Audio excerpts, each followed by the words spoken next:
Capítulo 6 As 3 fases do ciclo da redenção.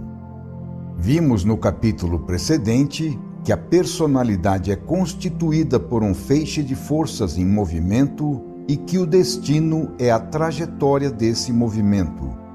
Pode-se estabelecer assim uma técnica diretiva da evolução do espírito, orientando de forma inteligente esse movimento na direção do sistema e assim retornar a Deus, meta de todo o caminho. O tipo de trajetória ou destino é estabelecido pelos impulsos que o indivíduo, com seu livre-arbítrio, tem o poder de lançar no campo fechado da própria personalidade, que determina o tipo de órbita a ser percorrido. Tal personalidade, por sua vez, resulta e recebe influência de todos os efeitos do passado, que constituem a sua natureza e dos quais depende a direção do seu movimento. Eis que nosso eu não é uma entidade estática, mas sim um feixe de forças individualizadas por características próprias bem definidas, o qual, avançando e retrocedendo, desloca-se ao longo do caminho da evolução. É o estudo dessa bagagem e o modo inteligente de manobrá-lo que haverá de formar o conteúdo de uma psicanálise mais profunda, na qual se fundamentará uma nova ética científica positiva para a psicossíntese do futuro. Assim, o homem, vivendo com consciência e conhecimento, poderá construir um futuro melhor para si mesmo. Como se vê, a ideia de uma vida única é simplesmente absurda. A vida é longa, tão longa quanto a evolução. Não há como ser de outro modo. A criança nasce com a sua personalidade já feita e com ela reage e se adapta ao ambiente. Mas isso não é novo para ela. O fato de logo se sentir à vontade mostra que já o conhece. A infância é uma rápida repetição que resume o trabalho já feito a fim de levá-lo um pouco mais adiante. A criança é guiada por instintos, que são o resultado de uma longa experiência passada e que emergem do inconsciente, onde foram armazenados. Sobre os ombros do indivíduo encontra-se, então, o peso de toda a bagagem acumulada por ele no passado. Este fato estabelece a órbita do seu destino, ligando-o a certo tipo de trajetória. Mas esse indivíduo tem diante de si o futuro, vazio e intacto, em cujo espaço ele pode, com sua livre vontade, lançar os novos impulsos que desejar. Eis de onde nasce a possibilidade de se redimir. São estas as bases racionais do conceito de redenção, que significa introduzir novos impulsos na trajetória do próprio destino. Por isso afirmamos insistentemente que não se pode conseguir à custa de outros a própria redenção, mas somente cada um por si mesmo, pois ela é exclusivamente pessoal.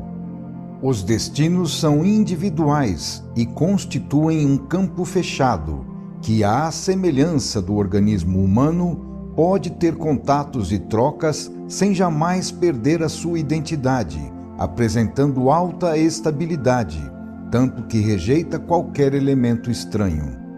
O bem ou o mal que cada um faz é feito para si próprio, por sua própria conta, sob sua exclusiva responsabilidade e sujeito às respectivas consequências.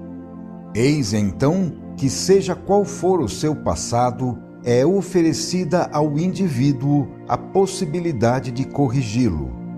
Desse modo, mantém-se sempre aberta a porta da salvação. Trata-se de uma questão de tempo, pois a dor, consequência do erro, existe e impele tenazmente o ser a se decidir pela canalização das suas órbitas de acordo com a vontade da lei. Todos, mais cedo ou mais tarde, deverão terminar se salvando. Se um único indivíduo não se salvasse, Deus fracassaria impotente diante do mal e sua obra estaria falida. O período em que o campo de forças da personalidade está aberto para a introdução de novos impulsos é dado pela vida terrestre, no plano da matéria e da luta, onde se encontram as resistências adequadas para avaliar as qualidades já adquiridas e conquistar novas qualidades através da experimentação. O ambiente terrestre é um campo de trabalho onde a vida percorre um período de construção, uma fase da existência na qual todo o passado ressurge, retornando como impulsos instintivos, que originam outros lançados em novas direções. Por isso a vida é também um campo de batalha. Na velhice tudo se acalma, coagula-se e cristaliza-se, isolando-se das experimentações das quais é tão ávida a juventude. Terminada a sua função, a ação então se detém, pois a posição de partida já se fixou para o desenvolvimento do novo trecho de trajetória da próxima vida. O canhão já fez pontaria e, com isso, o futuro trajeto do projétil já foi traçado. O indivíduo já preparou com as próprias mãos o destino que o espera. Este trabalho de preparação será completado e aperfeiçoado no período de reflexão, que se inicia após a morte e termina antes do renascimento, intervalo no qual se dá a interiorização e a assimilação das experiências vividas. Isto acontece na fase introvertida de desencarnado, oposta e complementar àquela extrovertida da vida. Eis, portanto, quantas coisas trazemos e temos conosco quando nascemos. Este processo é estabelecido pela lei, e quando o ser ainda não se tornou consciente pela evolução, isto funciona automaticamente. A diferença está apenas no fato de que ele, em vez de se dirigir com conhecimento, tendo nas mãos o timão do próprio destino, é arrastado pela corrente da vida. Quando o ser não conhece a técnica da correção das trajetórias erradas e não se decide a este trabalho espontaneamente, a lei reage ao erro por meio da dor, manifestando a necessidade de corrigi-lo. Quanto mais distantes estivermos da lei e mais insensíveis formos aos seus reclamos, tanto mais aumentará a dor em proporção a este afastamento, até se tornar um fato tão insuportável que deveremos nos decidir a eliminá-la a qualquer preço, reentrando na ordem.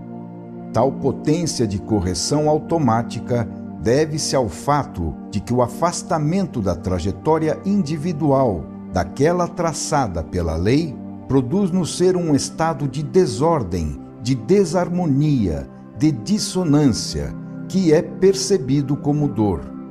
E isso ocorre em proporção ao afastamento, razão pela qual, quanto maior for a distância, tanto maior será a dor.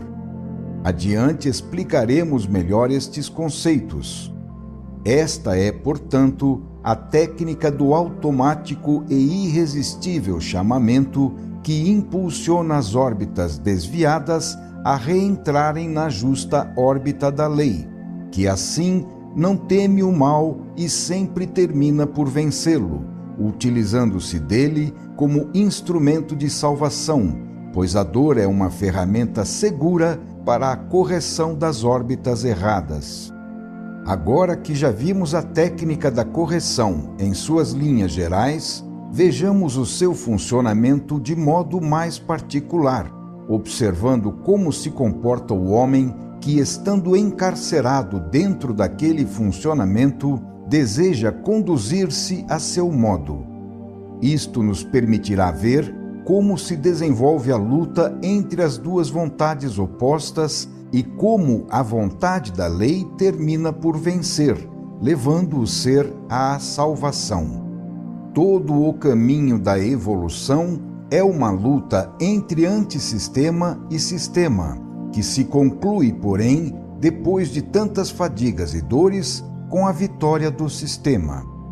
A concepção apocalíptica da cósmica luta entre o bem e o mal corresponde a uma realidade biológica, porque essa batalha é travada justamente através do processo evolutivo, até que o ser, submetido a um transformismo incessante, seja reconduzido ao seu ponto de partida no sistema.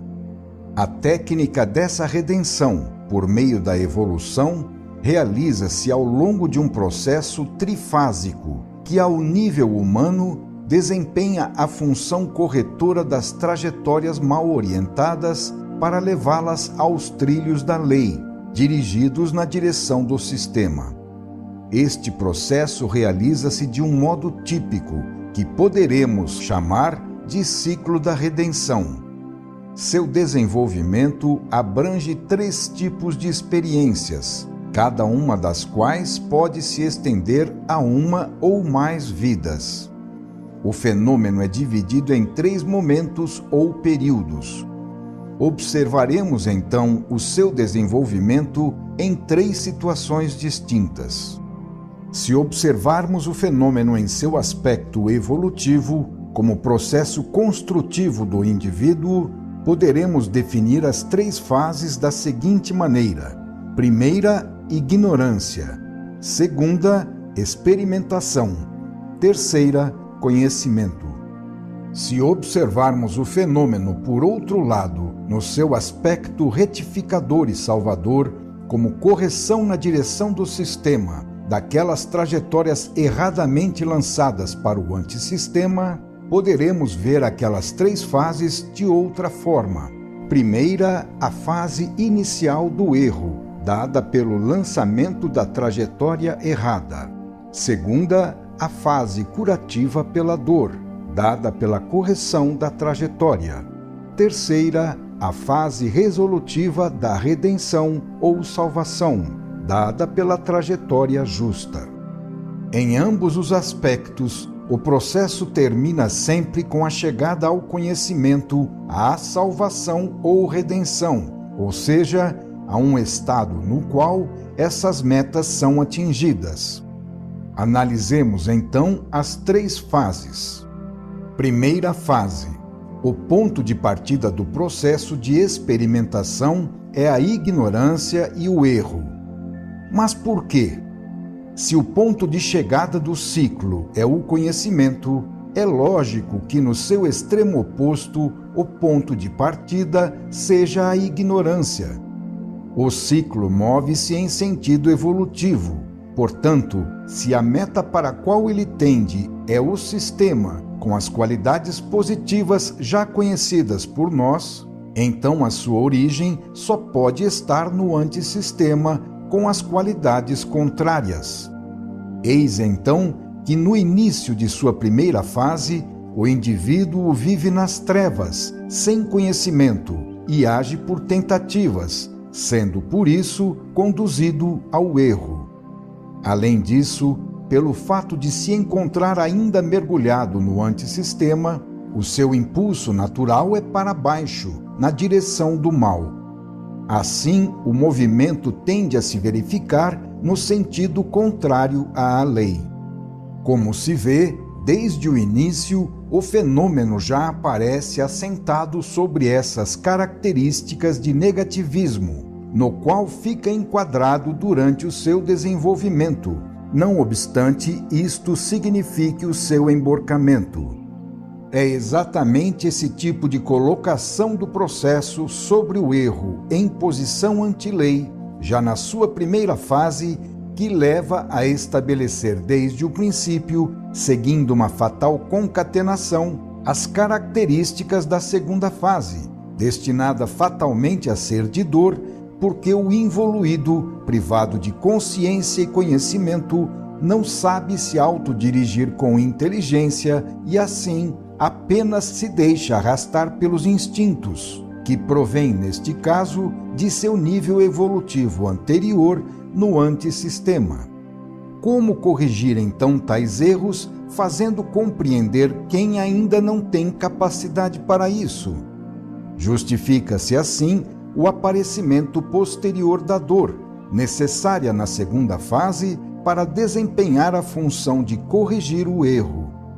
Dada a natureza do indivíduo, a dor torna-se o único meio seguro para estabelecer um diálogo, constituindo o modo pelo qual a lei pode mostrar o verdadeiro caminho a percorrer.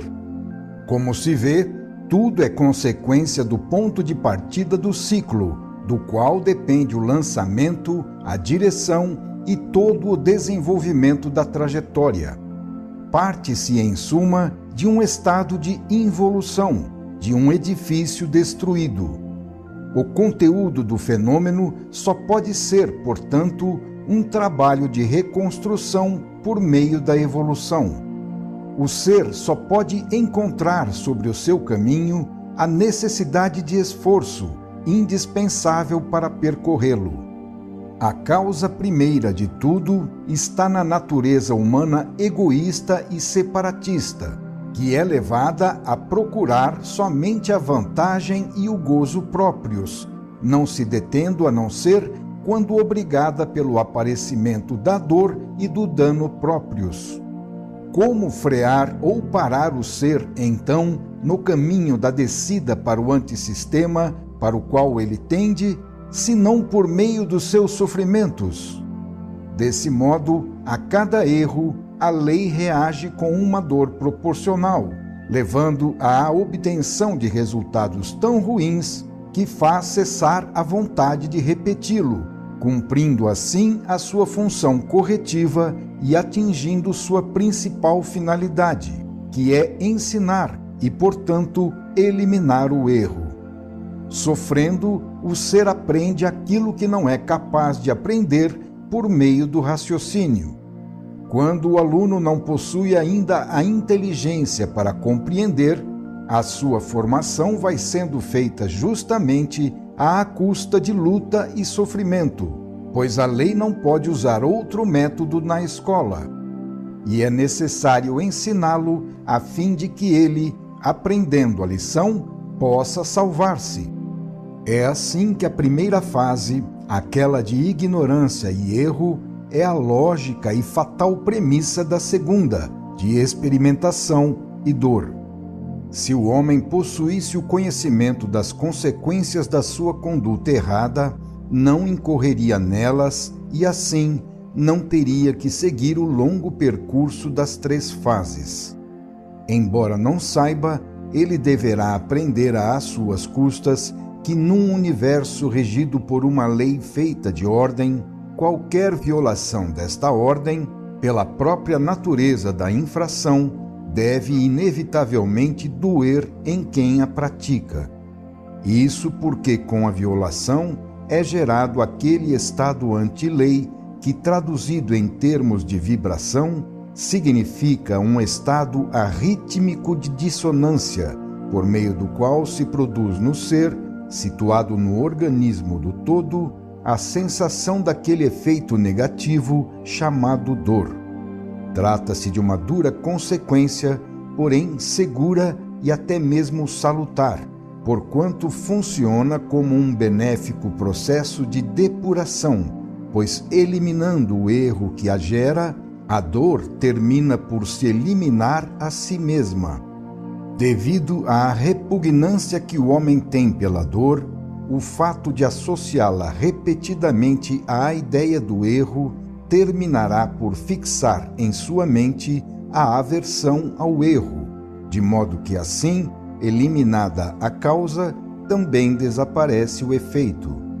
Se o homem tivesse conhecimento, não precisaria ter que passar através das 3 fases do ciclo da redenção para conquistá-lo, e poderia, assim, poupar-se do erro e da dor.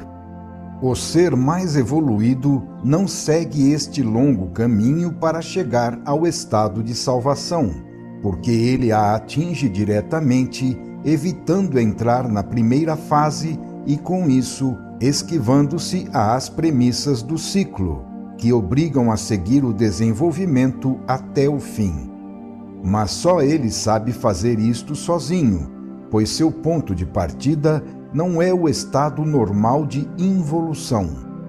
Uma vez que conhece e toma o caminho justo desde o princípio, ele não age por tentativas, razão pela qual não inicia nem lança a trajetória na direção errada e, em consequência, não deve sofrer a ação corretiva do endireitamento. Ele não precisa dessa escola e, por isso, não é submetido a ela. Há, no entanto, para quem se encontra na primeira fase e, por isso, está obrigado a seguir as fases sucessivas, a perspectiva de também atingir uma futura sabedoria com as respectivas consequências, embora sob a condição de conquistá-la através de uma enorme fadiga. Assim, na primeira fase, inicia-se o ciclo da reconquista do conhecimento. Movido pelos impulsos do antissistema e ignorando os resultados, o indivíduo é levado a tentar o desconhecido em sentido involutivo, anti-lei, que automaticamente o expõe às reações dela. Motivado pela sua natureza de origem divina, ele busca a felicidade, mas devido à revolta, age de forma contrária, descendo ao invés de subir, caminhando para o antissistema e não para o sistema. Assim, ele segue os desvios, os enganos, as falsas vias, que o convidam ao prazer, mas o levam à dor. Ele é livre. A lei o deixa agir livremente, e enquanto ele não houver cumprido toda a sua ação, provocando as devidas reações, ela fica à espera. Dessa forma, o indivíduo, em princípio, pode obter um sucesso momentâneo que falseia o seu julgamento, porquanto, com essa vitória do erro, ele está, na verdade, aprendendo sua primeira lição. É assim que ele se afirma neste erro, acreditando ter vencido, quando na verdade perdeu. A verdadeira lição, que é o endireitamento, virá depois. Esta é a história de quantos fizeram fortuna no mal. É preciso ter presente que todo o fenômeno do ciclo da redenção é orientado em sentido evolutivo, movendo-se do antissistema para o sistema. É assim que a primeira fase traz consigo todo o sabor do antissistema e lança sua trajetória na direção anti-lei. É natural, portanto, que, tratando-se de uma órbita em sentido negativo, ela seja feita pelo engano e não possa levar senão ao emborcamento na dor. Logicamente, também, é inevitável o choque de tal órbita contra a lei, que, ao contrário, segue uma órbita de tipo positivo. Trata-se de um embate doloroso, mas salutar, pois reconduz ao caminho positivo da salvação, que acaba, assim, tornando-se um resultado inevitável. Segunda fase. Esta é a fase na qual se experimentam as consequências da primeira, que precede a escola da dor. Nesta segunda fase, geralmente desenvolvida na vida sucessiva, realiza-se a ação curativa do mal com a correção dos erros. O triunfo obtido na vida precedente ensinou ao indivíduo que o caminho do erro é vantajoso. Esta vitória o fez assimilar no subconsciente as piores qualidades do tipo antissistema, que, fixadas aí, agora ressurgem sob a forma de instintos, impelindo-o a insistir na órbita precedente de sentido negativo. Então este indivíduo irá se lançar de novo na mesma direção, e a repetição do erro será tanto maior quanto maior tiver sido o sucesso que obteve dele na vida precedente. Verifica-se desse modo o choque fatal entre esta trajetória errada e a trajetória da lei. E o choque será tanto mais forte quanto mais negativa for a força do indivíduo, ou seja, quanto maior o sucesso obtido com ela e, portanto, a potência atingida. Quanto mais forte for o choque, tanto maior será a dor do indivíduo, que acaba se esfacelando no momento em que a sua órbita choca-se contra a inamovível órbita da lei. É natural que a lei vença todas as órbitas menores contrárias, porque ela é a maior órbita do universo, constituída pela lei de Deus. As órbitas lançadas no mesmo sentido a acompanham e, assim, não se chocam com a lei, o que somente acontece com aquelas que estão contra a sua corrente. Podemos agora compreender por que ocorre o choque. No universo, temos a grande órbita da lei, segundo a qual se move em sentido evolutivo o transformismo de todos os fenômenos, que, partindo do antissistema, tende à restauração da ordem perdida, indo em direção ao sistema. Com a revolta e a queda, foi implantado o método separatista, tipo antissistema, com o lançamento de trajetórias negativas anti-lei, as quais os indivíduos rebeldes, afeitos ao mal, continuam a lançar.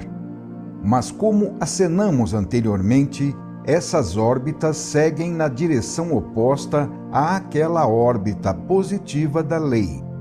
É inevitável, então, que, indo contra a lei, em vez de seguir fielmente sua direção, o choque ocorra e que, sendo a trajetória da lei a mais forte, a órbita do indivíduo rebelde se despedace e sofra as consequências em forma de dor. Assim, podemos agora entender mais exatamente que o choque é devido a uma ação não da lei, mas sim do indivíduo, que, lançando-se em direção oposta, vai contra ela. Então é ele mesmo a causa do choque. Não é a lei que inflige a dor, mas sim o indivíduo que a inflige a si mesmo, indo bater a cabeça contra o muro imóvel e inviolável da resistência da lei. É preciso compreender que, se algo é anti-lei, então é anti-Deus e, portanto, anti-vida. Tal condição significa assumir uma posição de morte, implicando numa automática liquidação de quem se põe do lado negativo, no mal. Nesta segunda fase, tudo tem o caráter de fatalidade, pois é consequência do que foi livremente preparado na anterior. Por isso, o nosso comportamento na primeira fase é importante, pois é nela que se faz o lançamento da trajetória, a qual depois, automaticamente, continua na mesma direção até a exaustão do impulso recebido. Disso depende o desenvolvimento de todo o ciclo, desde o início definido e irrevogável. Se a primeira fase é o livre plantio das causas, a segunda fase é a fatal colheita dos efeitos quando o fenômeno se acha mais avançado no seu desenvolvimento e começa a dar os seus frutos. Se a primeira fase é o lançamento da órbita na direção anti-lei, a segunda fase é o choque com a órbita da lei, quando chega para o indivíduo a hora da experiência da dor. Sacudido pelo choque, ele entra no hospital para ser curado com a correção do erro, até sair dele convalescente para iniciar a terceira fase do tratamento. Por esse exemplo, vê-se a utilidade desta segunda fase, na qual se retifica a negatividade do erro através da negatividade da dor, corrigindo-se uma trajetória negativa de enfermidade que tende à morte com outra positiva de saúde que leva à vida. Na segunda fase, teremos então uma vida de tipo diferente, feita não de abuso, mas sim de pagamento, não de desordem ante-lei, mas sim de reordenamento segundo a lei. A primeira fase para o indivíduo foi de livre iniciativa, a qual, por si mesma, embora a seu modo, o ligava às suas responsabilidades. A segunda fase é determinista, sendo comandada pela lei, que cura o mal e reconstrói a ordem violada. Este é o momento no qual se vê em funcionamento a presença ativa de Deus em nosso mundo, porquanto, como já foi explicado, não obstante a queda e a formação do antissistema, o sistema permanece no centro do universo, como seu espírito animador e sua providencial potência curadora do mal. Como se pode ver, este fenômeno do desenvolvimento de destinos individuais tem raízes profundas que estão em Deus, e só assim ele pode ser justificado com uma causa permanente que lhes explica a forma e a evolução. Eis então que o indivíduo encontra-se diante do fato de ter de viver outro tipo de vida. O mesmo cálculo de probabilidade mostra que é difícil a possibilidade de se verificar uma segunda vez a feliz convergência de todos os elementos favoráveis necessários para obter um sucesso frequentemente não merecido, porque a ele não correspondem reais qualidades e valores individuais. Então, diante de uma realidade tão diversa, cai a miragem e o indivíduo choca-se contra a desilusão em que naufragam seus sonhos. A posição é trocada, porque na hora da correção da trajetória, aqueles mesmos movimentos, em vez de levarem ao sucesso, conduzem ao desastre. Em vez de trazerem satisfação, geram dor. Em vez de conseguirem um alto grau social, levam à prisão.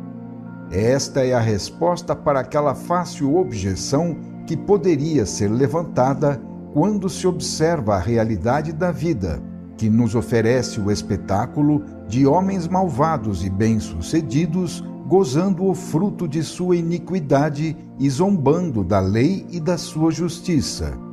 Aqui respondemos que tal contradição nasce porque a observação do fato limita-se ao exame de um único momento do fenômeno, sem ver as outras fases. Eis como funciona a escola. Ela consiste em fatos que não podem ser evitados, e não na exposição de teorias, as quais podem ser ignoradas, deixadas de lado ou então torcidas para lhes dar uma interpretação própria. Pelo fato de ser uma defesa da vida, trata-se de um método que, embora magoe, é benéfico, constituindo uma providência de Deus a nosso favor. Sem uma ação corretiva para detê-lo e remetê-lo ao reto caminho, o ser acabaria por se perder, tornando-se sempre mais degradado e involuído. É assim que o sistema o salva do desastre da queda no antissistema. E nenhuma tentativa de destruição buscando subverter a ordem tem sucesso, porque o resultado produz inevitavelmente a lição adequada para corrigir quem, na sua inconsciência, cometeu aquele erro. A segunda fase contém uma experiência real, feita na própria pele e sem possibilidade de evasão. Tentemos compreender mais exatamente como isso acontece. A vida é como um laboratório químico. Nele encontramos todos os elementos para nos exercitarmos com suas combinações nos mais diversos modos. Porém, se devido à nossa ignorância das leis da química, desconhecemos as reações e os resultados das nossas operações, então cometemos erros contínuos, porque misturas e combinações são feitas ao acaso. Mas a própria química nasceu assim, tentando e depois observando o que sucedia. O mesmo ocorre com as experiências da vida, onde as reações já sabem funcionar por si mesmas e as combinações seguem a lei, já conhecida por elas. Porém, o homem que não conhece a lei deve descobri-la por meio de suas experiências. Tudo já acontece por si só, independente do homem e de seu conhecimento, que diz respeito somente a ele e que exista ou não interessa de modo algum ao funcionamento dos fenômenos. Eis então que a vida coloca o homem no laboratório a fim de que ele faça experiências para aprender. A cada experiência, ele toma conhecimento de uma reação que resulta em uma nova combinação química. Em certo momento, quando o fenômeno já amadureceu, qualquer estímulo pode funcionar como catalisador. Então, o edifício químico precipita-se e a combinação fixa-se estavelmente num dado composto, registrando-se o resultado da experiência no subconsciente, onde é depositado. Assim, o ser enriquece o próprio patrimônio com conhecimentos que depois constituirão suas várias qualidades adquiridas, as quais farão parte integrante da sua personalidade como ideias inatas e impulsos naturais e instintivos. É assim que a personalidade vai sendo construída através da experimentação e o ser vai recuperando a sabedoria do sistema perdida com a queda no antissistema. Isto é o que se faz do nascimento até a morte. Com seu próprio esforço, o indivíduo constrói ponto por ponto a própria sabedoria, que se torna sua propriedade inalienável e a mais útil conquista da vida. A estrutura desta técnica nos faz compreender como ocorre a correção do erro na segunda fase. O resultado de tais experiências forma uma conexão de ideias diferentes da primeira fase, substituindo a conexão entre erro e vantagem própria pela de erro e dano próprio. Assim, com a finalidade de corrigir a ideia precedente, uma nova é estabelecida, registrando-se e alojando-se no subconsciente, para ressurgir depois, conforme já foi dito, sob a forma de instinto, como qualidade adquirida pela personalidade, para dirigir de modo diferente outra vida. Mas há também outra razão para o fenômeno ser conduzido por esta via. Embora o indivíduo tenha de fato sido um vencido na vida precedente, ele acreditou, porém, ter sido um vencedor, uma vez que, momentaneamente, os fatos lhe davam razão. Ora, essa ilusão com a qual o antissistema o traiu, empurrando-o a repetir o erro, faz que ele continue na direção involutiva com os mesmos métodos.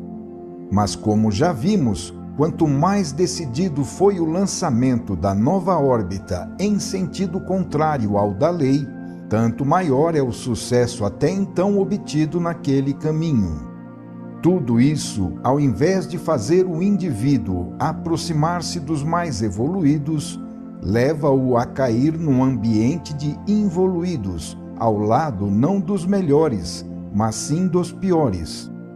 Dada a sua forma mental da primeira fase, é natural que, por afinidade, ele se sinta levado a nascer e a viver justamente entre os involuídos, dos quais nada mais poderá esperar senão egoísmo, traição, assaltos, etc., e pelos quais acabará sendo vencido.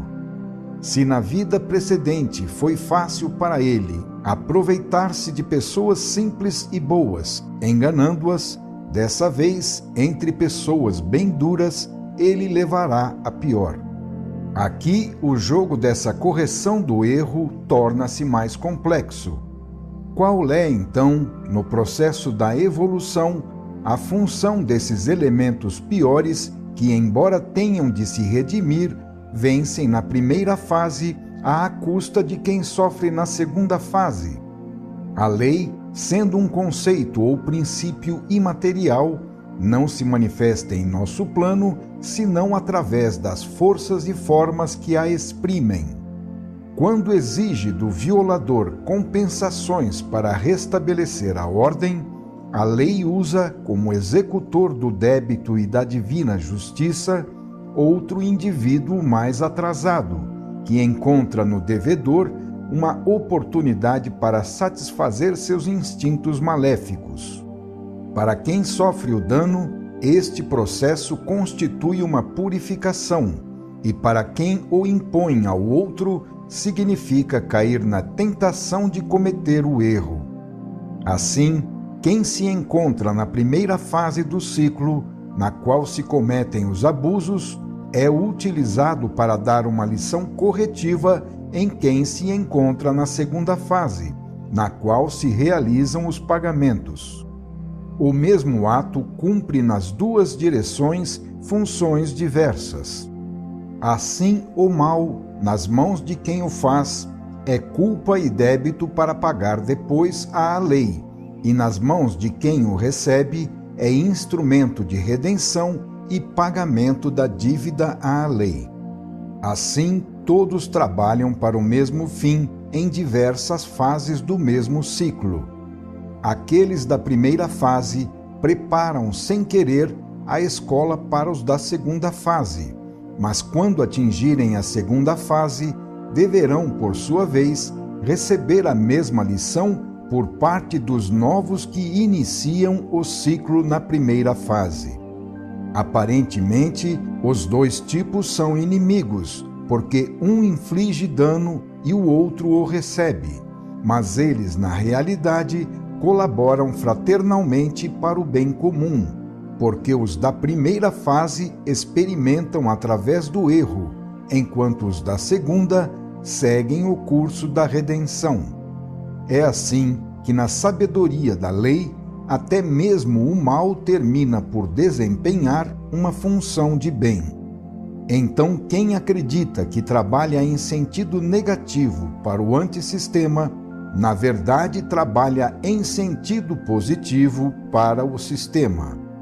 Isto se deve ao fato, já examinado muitas vezes, de que a positividade do sistema permaneceu imanente no centro da negatividade do antissistema, com a função de transformá-la, através da evolução, na positividade do sistema. Assim, o mal torna-se uma escola que, através da dor, redime do mal e da dor. Uma vez que se trata de um jogo de emborcamento e endireitamento, assistimos a aquilo que os maus podem ver como zombaria. E, de fato, eles pensam que, fazendo o mal aos outros, podem obter vantagem para si, quando, na verdade, fazem o bem para eles, devendo depois pagar o mal que praticam. Assim, os inimigos vivem abraçados, ajudando-se mutuamente no trabalho da evolução. O resultado de todo este trabalho não é negativo e destrutivo como desejariam os cidadãos do antissistema, mas sim positivo e construtivo como quer a lei. Desse modo, ficando livres para fazer o mal, acabam fazendo o bem. Pode-se então compreender, além da aparência, uma realidade diversa, aquela mesma já revelada pelo Evangelho no Sermão da Montanha, em que os vencedores, na perspectiva do mundo, tornam-se vencidos e os vencidos, vencedores. Assim, um inimigo que nos faz sofrer pode se tornar um amigo que nos faz subir, obrigando-nos a evoluir. Pior para ele então, pois a salvação está na evolução, e podemos subir a uma posição melhor graças ao pobre coitado, que permanece atrasado numa posição pior. Através dele, pagamos nossos débitos, enquanto ele se endivida e deverá pagar. É por essa razão que o Sermão da Montanha pode dizer, abre aspas, abençoados os que choram, porque serão consolados. Abençoados os que sofrem. Alegrai-vos e exultai, porque grande é a vossa recompensa. Fecha aspas. Percorre-se assim a segunda fase do ciclo, conquistando-se o conhecimento.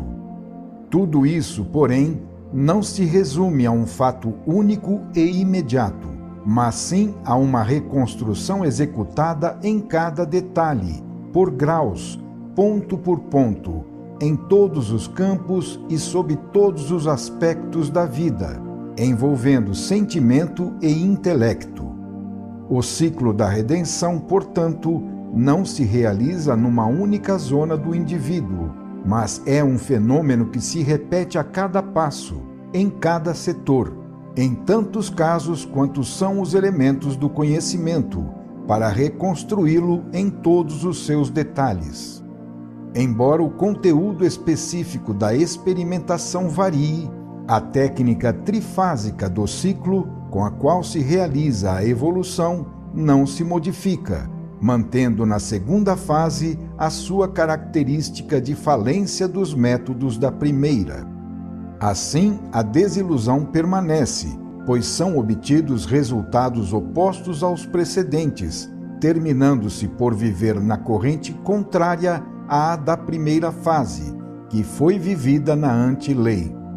Na segunda fase, em vez de se continuar comandando livre no caos do antissistema, como se desejaria, deve-se obedecer disciplinadamente na ordem do sistema. Esta é a hora da penitência, mas é também a hora da reflexão e da mudança, momento precioso no qual se aprende e, assim, prepara-se o lançamento de um novo destino, segundo uma nova e correta trajetória. Para melhor compreender as relações entre a primeira e a segunda fase, vejamos um exemplo. Imaginemos dois indivíduos que chamaremos de homem da primeira fase e homem da segunda fase, no sentido de que o primeiro vive na primeira fase do ciclo, a do erro, e o segundo vive na segunda fase, a da correção na dor. São dois caminhos, um que desce, no sentido de involução, e outro que sobe, no sentido de evolução. O primeiro homem é esperto, sabe viver, escolheu o caminho cômodo e segue por ele sem fadiga, livre em sua bicicleta, cantando despreocupado, feliz por ter descoberto a vida fácil. Bastava somente um pouco de astúcia e ele, convencido da própria inteligência, fez de repente a descoberta. O segundo homem não é ladino, mas sim honesto. Escolheu o caminho íngreme da subida, cheio de pedras agudas, e segue por ele com esforço, empurrando a sua bicicleta, quando não é forçado a carregá-la sobre os próprios ombros. Ele segue seu caminho pensativo, escavando a própria alma, ocupado com um profundo trabalho de introspecção, a fim de compreender o sentido e o valor da vida difícil, a sua função redentora e suas metas longínquas. Ele não é mais tão ingênuo a ponto de se julgar inteligente só pelo fato de ser astuto, porque já experimentou as consequências de se deixar enganar pelo orgulho. O primeiro homem, muito contente consigo mesmo, segue confortável, correndo sem freios pela descida. No fim do caminho há uma curva, mas ele não se preocupa em saber o que há na frente.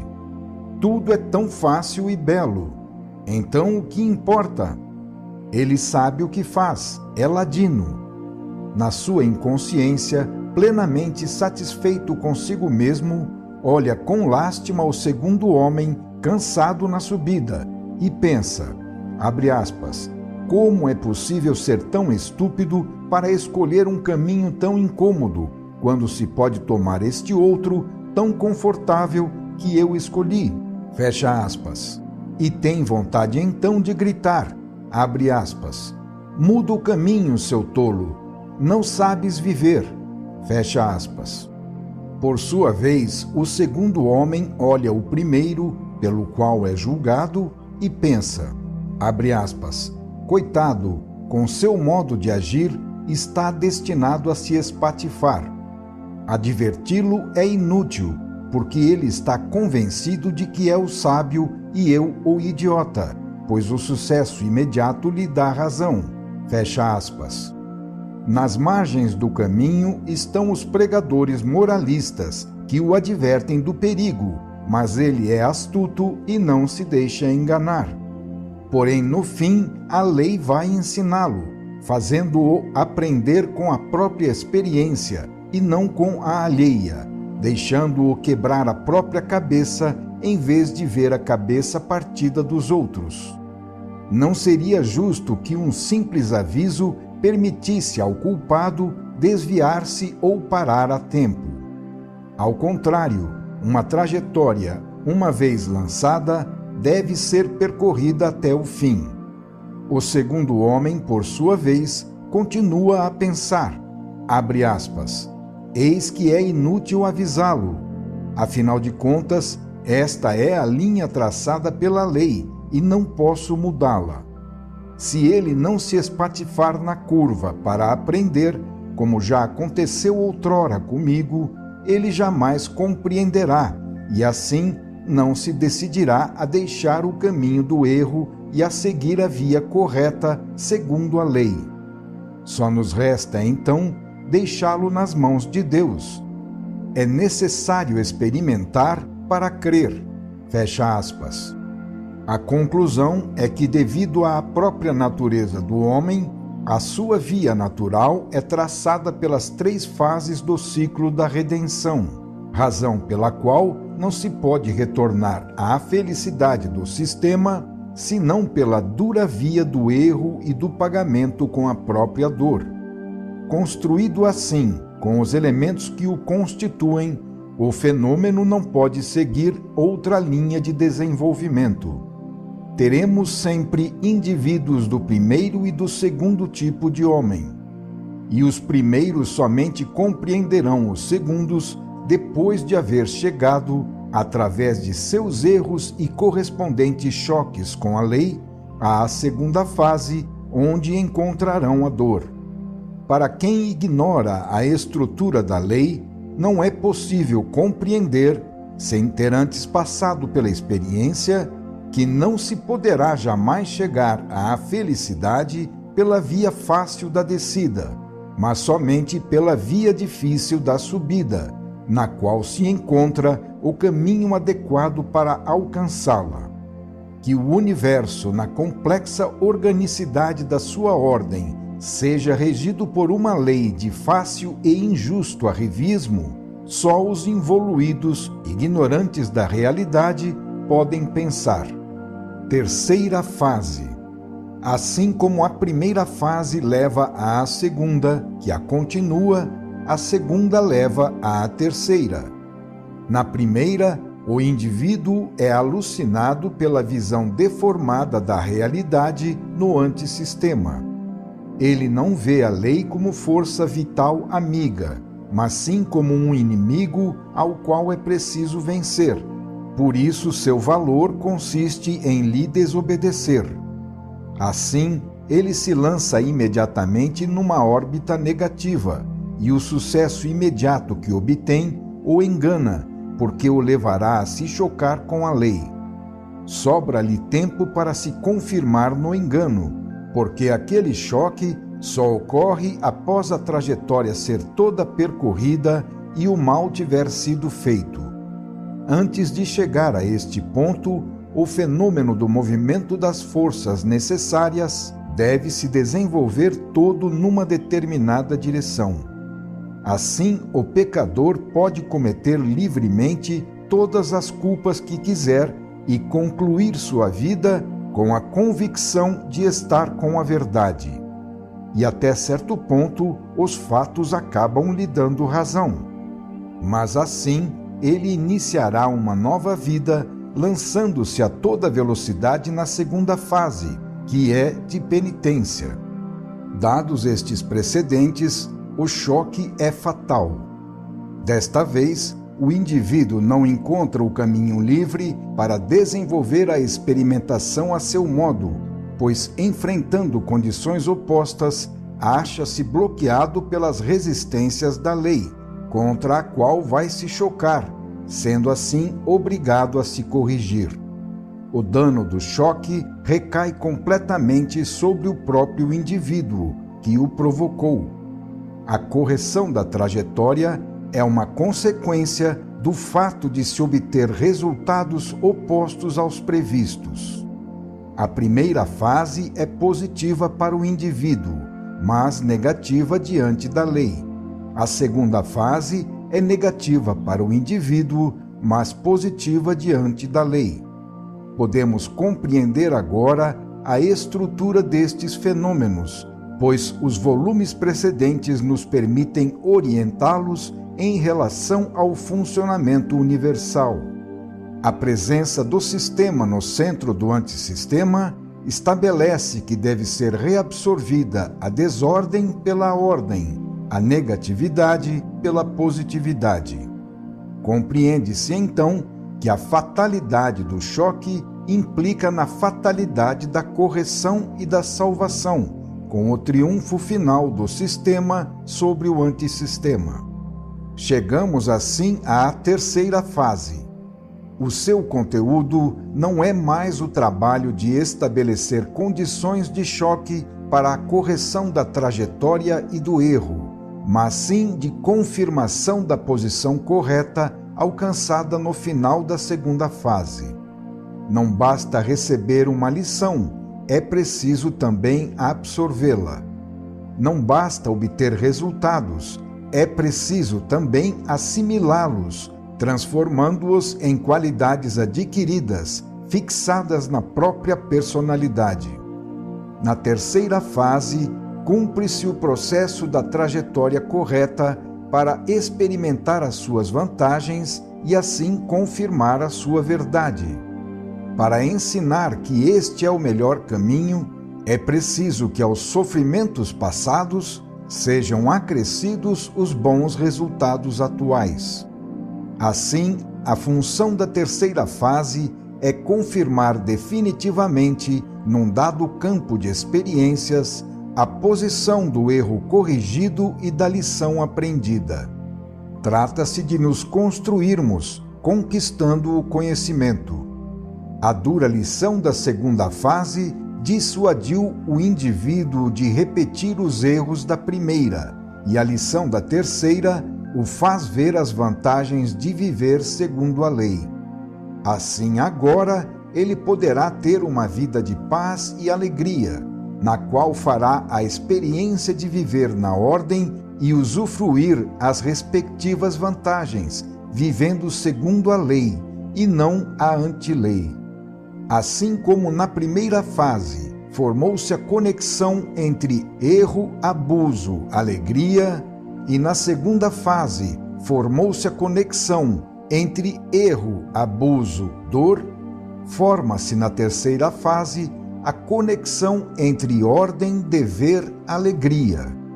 Com isto, o ciclo fecha-se num tipo de forma mais inclinada ao sistema, em oposição àquela inicial, mais inclinada ao antissistema. Assim, gradualmente, progride-se no caminho da evolução, até as suas zonas mais altas, de natureza moral e espiritual. Passa-se deste modo da ignorância ao conhecimento, do engano à verdade, da falsa alegria à verdadeira alegria, da desordem do antissistema à ordem do sistema, percorrendo todo o ciclo nos seus 3 momentos: erro, expiação e redenção. E isto em correspondência ao ciclo universal da queda e da salvação nos seus 3 momentos: antissistema, dor e sistema. Podemos, dessa forma, compreender a centralidade da paixão de Cristo no fenômeno biológico da evolução. Eis que, mesmo no caso particular da reconstrução de cada qualidade da personalidade e até nos seus menores aspectos, encontramos reproduzido o modelo do grande ciclo da queda e reconstrução do nosso universo, dado pelas 3 fases. Primeira, a queda involutiva do sistema ou desmoronamento na posição negativa de antissistema. Segunda, a dor e, assim, a árdua luta para reconstruir o sistema evoluindo. Terceira, a salvação com o retorno ao sistema através da evolução. Uma vez que o indivíduo tenha percorrido todo o ciclo, ele terá assimilado a lição e consolidado a experiência por ter vivido o seu lado positivo. Então, partindo da nova posição conseguida, ele poderá iniciar outro ciclo do mesmo tipo, mas num setor mais avançado, ainda não explorado, e assim por diante, reconstruindo-se e avançando no conhecimento, sempre em direção ao sistema, onde todos os erros terão sido eliminados, arrancados um a um por meio da dor, consequência deles. Encontramos na vida indivíduos que estão situados na primeira fase, outros na segunda e outros na terceira. Explicam-se desse modo suas diferentes condições. Para facilitar a compreensão, expusemos aqui o fenômeno de forma esquemática, dividindo o ciclo em 3 fases, vividas em 3 vidas. Mas pode acontecer que uma fase se prolongue e continue também na nova existência. Pode haver destinos mistos de transição, onde encontramos as características de 2 fases sucessivas. O indivíduo pode, então, ficar submetido a 2 destinos diferentes, um na fase final e outro na fase inicial. Pode até acontecer que uma fase domine várias vidas. É difícil encontrar uma só das 3 posições em estado puro, com o domínio exclusivo do campo. Frequentemente, há necessidade de se repetir a segunda fase, aquela corretiva, por se ter persistido no erro, não querendo entender. A série desses ciclos de recuperação é tão longa quanto o caminho da evolução e tão vasta quanto todas as qualidades do indivíduo. Sempre através do mesmo processo, erro, dor, redenção, o esquema do ciclo e a sua técnica permanecem e se repetem em todos os casos, porém ocorrendo em um nível biológico cada vez mais alto. Assim, as experiências e as conquistas serão de tipo sempre mais avançado e poderão ser realizadas não apenas no terreno da moral que orienta o reto comportamento, mas também em outras áreas do conhecimento, para adquirir outras qualidades que também constituem a personalidade. Insistimos no tipo de experimentação ética porque ele é fundamental para a formação do indivíduo. Dada a multiplicidade de pessoas e posições, encontramos na Terra um emaranhado de destinos, tocando-se, influenciando-se e entrelaçando-se reciprocamente, que podem se combinar entre si, mas que não se misturam. Quem se encontra na primeira fase, a da ignorância e do erro, pode exercer a função de carrasco, atuando naquele que, sofrendo sua ação como vítima, encontra-se na segunda fase, a do pagamento com a própria dor. O agressor age assim não só porque é levado pelos instintos básicos, mas também porque os mais involuídos agarram-se às costas de quem tenta superar o antissistema, a fim de lhe impedir a saída, porque não toleram tais fugas para o campo inimigo, que na verdade gostariam de ver destruído. Eis o motivo pelo qual os melhores, voltados a se superarem, são assaltados, despojados e considerados inimigos pelos piores, que sentem neles inconscientemente a potência superior do sistema, pela qual são vencidos. Este é o poder da justiça, da bondade e da ordem, qualidades e métodos do sistema, que levam aqueles situados na segunda fase, na qual se dá a correção, a aprender e a praticar o certo. Deste modo, involuído e evoluído atraem-se mutuamente. Cada um dos dois tem necessidade do outro para realizar sua experiência. O carrasco, a fim de fazer o mal que depois pagará, tem necessidade de uma vítima para realizá-lo, e a vítima, para pagar o delito pelo mal que fez, tem necessidade de um carrasco que a faça pagar.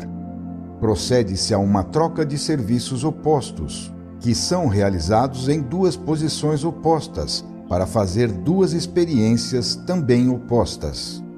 Assim como encontramos aquele que, oprimido, goza a expensas do outro, mas com isso prepara-se para pagar com o próprio sofrimento, encontramos também aquele que, por ser oprimido, sofre, mas com isso prepara-se para conquistar o melhoramento proporcionado pela evolução.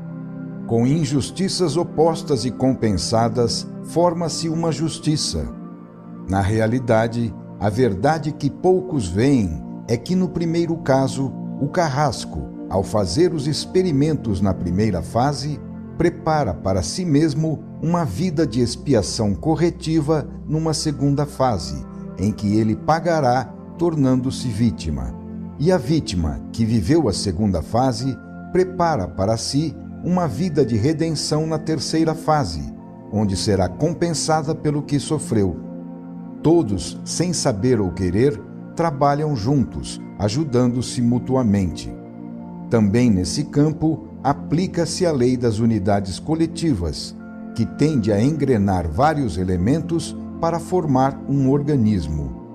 Podemos, então, ter uma série de destinos conectados entre si, dispostos em órbitas coordenadas, a fim de realizar o mesmo trabalho. Nessa massa de destinos, encontramos as trajetórias do pecador, do penitente e do redimido. O primeiro está no erro, o segundo se corrige na dor e o terceiro goza do resultado da lição aprendida. Há vidas cinzentas em que pouco ou nada se faz. Há vidas tempestuosas e destrutivas. Há vidas iluminadas pela redenção. Há tantos destinos quantas são as pessoas. Ao longo dessa grande corrente, o ser pode ocupar as mais variadas posições. Pode haver quem escolha a inércia, retirando-se assim de toda atividade para evitar o erro e, com isso, a possibilidade de entrar no ciclo da redenção. Mas nem mesmo esta tentativa de evasão exime das provas necessárias para evoluir, pois seria muito fácil resolver o problema com a resistência passiva à lei, que jamais cede na sua exigência absoluta de subir do antissistema ao sistema para retornar a Deus. Há em nosso universo uma inadiável necessidade de evolução, e quem resiste a isso é um rebelde, não por violação, mas pelo descumprimento da lei, ficando sujeito assim às consequências que acompanham toda transgressão da lei. Trata-se de um transgressor porque todo o nosso mundo está envolvido no ciclo da redenção por meio das 3 fases já descritas, das quais a primeira foi a revolta de origem, que iniciou a queda no antissistema, constituindo a fase do erro. A segunda é a atual correção na dor, e a terceira será a da cura salvadora no sistema. Portanto, Mesmo que o indivíduo não tenha um erro precedente e pessoal a pagar, ele está situado como um elemento entre muitos na massa, que se encontram nas condições de pagadores da segunda fase. Portanto, cabe a ele, inexoravelmente, por justiça, a fadiga da evolução. A vida é um processo de experimentação que, através da técnica edificante das provações, tende a reconduzir o ser à consciência e ao conhecimento da lei.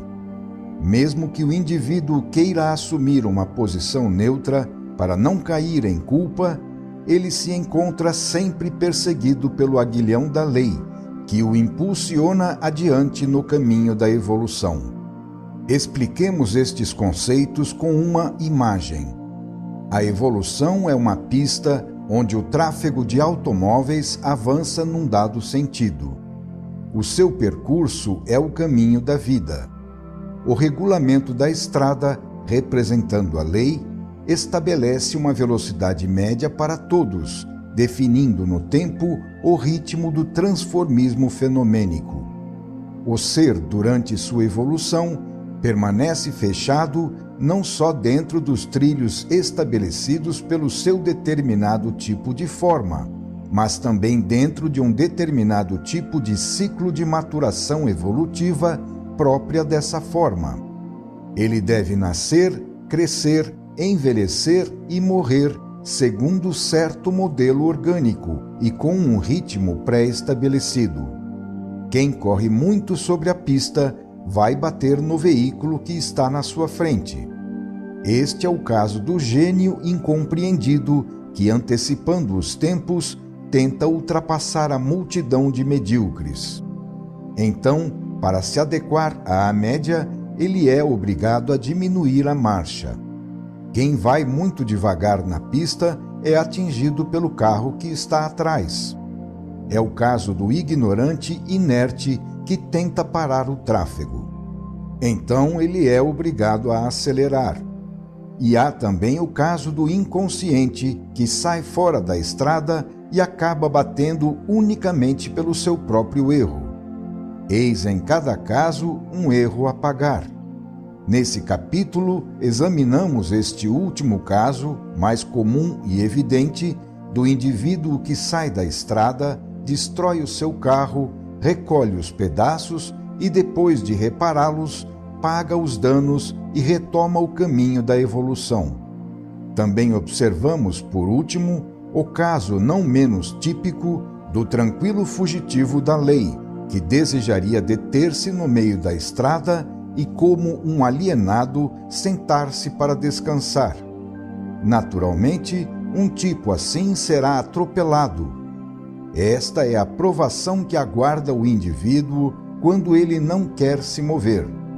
Por outro lado, a provação para quem é muito ardente na evolução é permanecer entre indivíduos inferiores que lhe sufocam os movimentos. Neste caso, pode ser que ele se encontre na dolorosa posição merecida por haver cometido algum erro capaz de causar tal retrocesso involutivo. Estas observações nos fazem compreender que, diante da lei, a inércia também é um erro a pagar. Não fazer nada pode constituir a primeira fase do ciclo da redenção, tornando-se inevitável percorrê-lo todo, mesmo para aqueles que acreditam estar isentos de culpas com sua imobilidade. Podemos, assim, compreender por que os indivíduos que nada fazem, nem para o bem, nem para o mal, são submetidos a duras provas, que desempenham a função de estimular a atividade. Ora, isso acontece justamente porque seu grande pecado é não fazer nada, o que exige pagamento como qualquer outro erro. A culpa consiste em se recusar à fadiga da subida, negando-se a realizar o esforço necessário para subir a escada que reconduz a Deus. A lei permite o repouso, mas como função do trabalho, para que se possa continuar a trabalhar, e não como finalidade de inércia em si mesma. As virtudes negativas, por si próprias, são contra a lei. Desse modo, quem não faz nada parece inocente, pois não comete erros. No entanto, é obrigado à fadiga de experimentar a correção como um pecador. Tentar, com a própria preguiça, deter a corrente que sobe em direção a Deus também é uma culpa a ser corrigida, pela qual é necessário sofrer a devida lição. Observamos, assim, os mais variados tipos de destino, que são tantos quantas são as gotas de água do oceano. Interligando-se e combinando-se no imenso laboratório que é a vida, cada destino vai seguindo o seu caminho ao longo do imenso mar da evolução na grande onda do tempo. Este oceano é o universo que caminha para Deus. Final do capítulo 6.